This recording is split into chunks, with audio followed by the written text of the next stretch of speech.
Hello mga kanawa! So for today's video, I will be unboxing our latest model, the Pico Dual D1. So ito po ay pang-outdoor camera and dual camera na rin po siya. And I decided to order this from our distributor in Manila so I can show you its impressive features.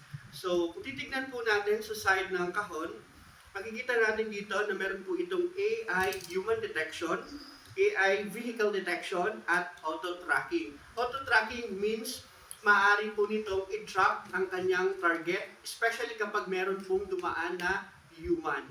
Ayun, tara, unbox na natin. Okay, so this is our Pico Dual D1. What's in the box?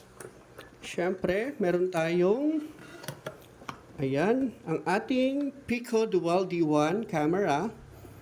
Ayan, so as you can see, it has two cameras allowing you to rotate them in the desired direction.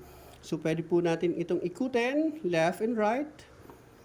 Ayan, and pwede rin po natin ibaba itong camera.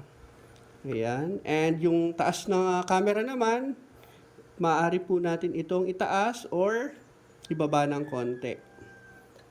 And syempre, hindi makukumpleto ang ating Pico Dual D1 kung wala ang kanyang accessories. So, meron po itong kasamang, syempre, power supply and other accessories at ang kanyang screw. At syempre, narito rin po ang kanyang manual. Ayan. So, ready na po para ating ikabit ang ating Pico Dual D1.